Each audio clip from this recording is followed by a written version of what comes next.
तो पहुंच गए हम गुनकांजिमा आइलैंड। ये जापान का सबसे बड़ा अबैंडन्ड आइलैंड है जो कि एक दिन में खाली हुआ था। लगभग 5,500 लोगों ने एक दिन में खाली किया था इसको। बेसिकली ये पहले कोयले की खान थी। इसके इतिहास के बारे में आपको बताता हूँ मैं, सुनते चलिए। गुनकांजिमा आइलैंड, जिसे हाशिमा आइलैंड के नाम से भी जाना जाता है, जो कि 16 एकड़ में फैला हुआ है, इसकी खोज 1810 में हुई थी। 1887 से 1974 तक इसमें कोयले की खुदाई होती रही। 1890 में मित्सुबिशी घोशी कंपनी ने इसे खरीदा और चारों तरफ दीवार बनाई। इसमें टोटल 4 माइन शाफ्ट थे जो कि 1 किलोमीटर गहरे गहरे खुदे हुए थे। 1891 से 1974 तक अराउंड 15.7 मिलियन टन कोयला अब तक निकाला जा चुका था।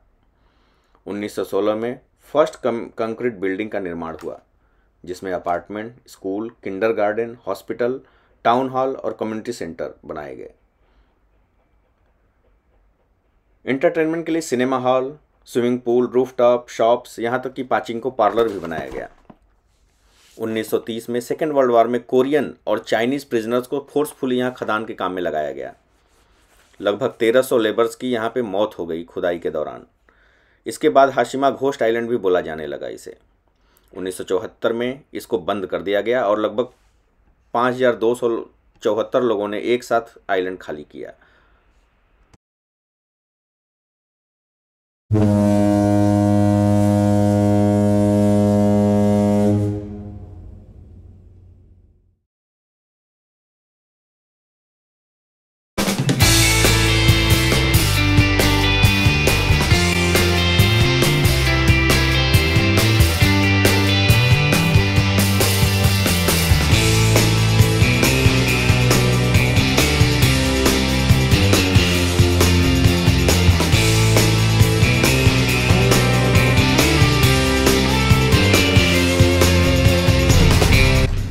जापान द्वारा बनाई गई ये इतिहास की पहली कंक्रीट बिल्डिंग्स थी जो कि मित्सुबिशी कॉरपोरेशन ने बनाया था, जो कि उस समय की सबसे मोस्ट पावरफुल कंपनी थी जापान की।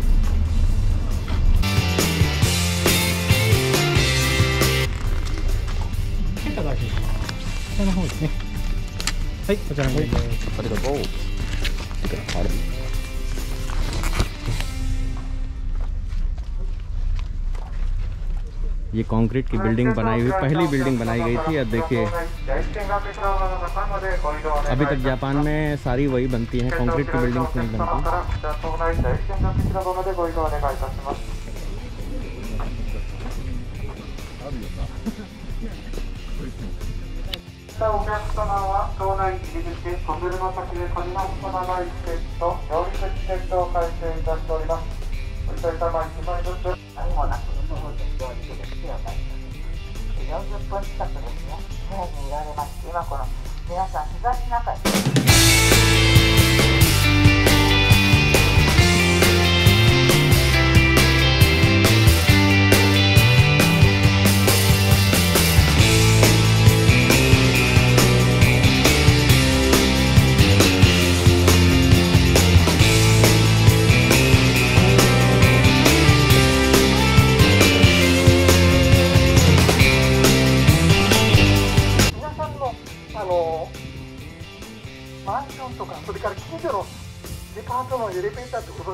2015 में यूनेस्को ने इसे वर्ल्ड हेरिटेज साइट घोषित कर दिया और तब से पब्लिक यहाँ पे आने जाने लगी। 2009 से इसे पब्लिक के लिए ओपन कर दिया गया है, तब से ये पब्लिक के लिए खुला हुआ है। इसको देखने के लिए कुछ ही जगह ओपन की गई है जो कि जैपनीज़ गाइड उनको सारी चीज़ें एक्सप्लेन करते हैं, जैसे कि ये साफ कर रहे हैं। こちらは第3見学広場です。まもなく始めたいと思います。私の持ち時間もありますので、決まっておりますので、よろしくお願いします。ゆっくりでいいですので、急いでください。日本語って難しかったですね。暑い中、大勢のお客さんありがとうございます。ありがとうございます。こんにちは。तो बेसिकली इस आइलैंड पे सब कुछ था, आपका स्कूल, हॉस्पिटल और पार्क खेलने के लिए सब कुछ, पाचिंको तक था। और यहीं पे स्काई फॉल, जिसने जेम्स बॉन्ड की मूवी देखी उसकी शूटिंग भी यहीं पे हुई है, उस सामने अपार्टमेंट में।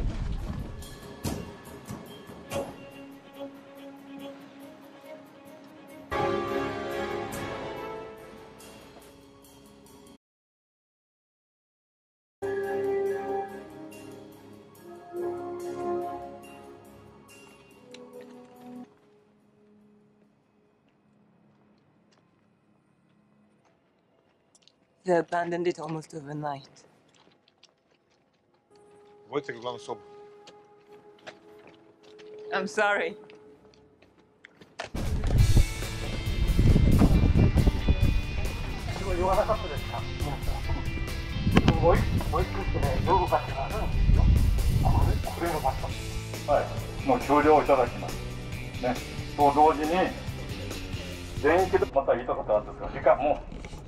तो जापानियों ने छोटे से आइलैंड पे सारी फैसिलिटी बना रखी थी, पाचिंको से लेकर के सिनेमा हॉल से लेकर शॉप्स लेकर। अच्छा, इन्होंने खेती जो है, सामान जो खाने पीने का सामान था, तो इन्होंने रूफटॉप फार्मिंग स्टार्ट कर दी। तो छतों पे जो है ये बनाते थे अपना फार्म और वहीं पे खेती वेती करते थे, सब्जी वब्जी उगाते थे और उसी से इनका काम चलता था। वो पीछे मेरे देख रहे हैं वो बिल्डिंग जो है ये रेजिडेंशियल बिल्डिंग है। तो बहुत ही सीधी और सरल भाषा में समझाऊंगा क्योंकि मुझे पैम्फलेट मिला है, उसमें इसका इतिहास है। अब क्या ये लोग छुपाते हैं, क्या बताते हैं, वो तो अलग बात है, लेकिन पहले कोयले की खान थी और इस मैनुअल के हिसाब से जो कोयला डिस्कवर हुआ था वो हाशिमा, मतलब इस बीच, इस जो आइलैंड है इसको हाशिमा ही बोलते हैं। 1600 मतलब ये हुआ था 1810 में। इससे पहले जो है 1695 में ताकाशिमा नाम की एक आइलैंड है इसके पास ही, उसमें इसका डिस्कवर हुआ था।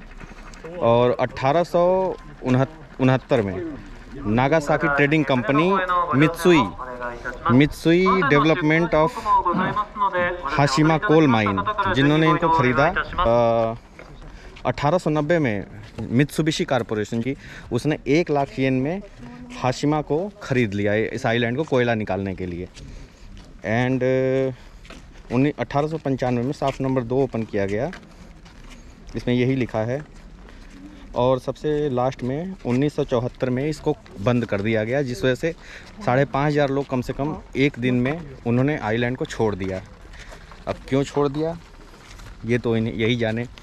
बेसिकली कोयला, ये जो आप देख रहे हैं यहाँ पे स्कूल, हॉस्पिटल, पाचिंको, शॉपिंग कॉम्प्लेक्स सब कुछ था, रेजिडेंशियल अपार्टमेंट सब। ये सामने भी एक कोयले की खदान है जिसमें कि काफ़ी गहरा है और इसमें लोग कोयला निकाल करके यहाँ पे आते थे बाहर, तो पहचान में ही नहीं आते थे कि मतलब इतने काले हो जाते थे, अभी वो बता रहे थे साहब। और आगे सामने वो कन्वेयर बेल्ट बना हुआ है, उस कन्वेयर बेल्ट से जाते थे। इस पे एक बौद्ध मंदिर भी है जो बना रखा था इन लोगों ने काफ़ी। तो अब चलने की राह है हमारी। और सारी बिल्डिंगें यहाँ की कंक्रीट से बनाई गई थी मित्सुबिशी कॉरपोरेशन के द्वारा। ये लाल वाली बिल्डिंग ईंट से देखिए बनी हुई है। ये जो गड्ढा आपको दिख रहा है सामने, यही खदान है। इसके अंदर पूरा लगभग बहुत ही अंदर तक खोदा गया है इसमें। एंड ऊपर देख रहे हैं आप, ऊपर वहाँ भी, वो भी खदान का ही पार्ट है। और यहाँ से मॉनिटर किया जाता था सब कुछ। वो अंदर रस्सी देखिए निकली हुई है, वो अंदर तक जाती थी खदान के। एंड कन्वेयर बेल्ट के थ्रू इधर से निकल करके कोयला, अभी दिखाता हूँ आगे, वहाँ से जाता था।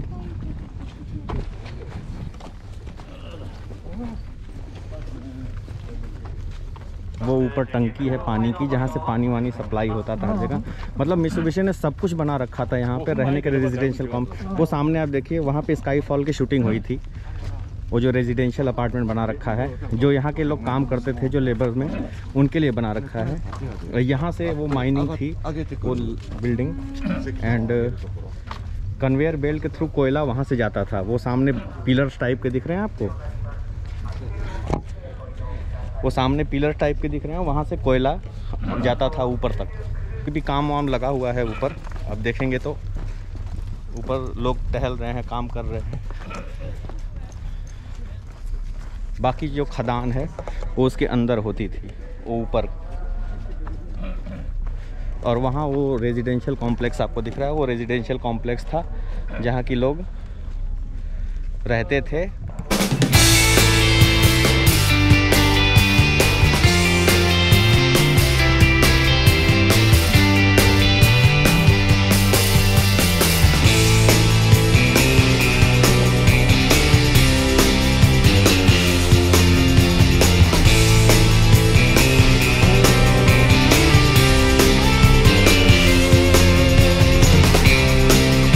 ये कन्वेयर बेल्ट के बने हुए हैं, जो कि यहाँ से होकर के कोयला सीधे जाता था उधर स्टोरेज में। उधर स्टोरेज है, वहाँ स्टोर होता था एंड फिर सप्लाई होता था शिप के द्वारा बाहर।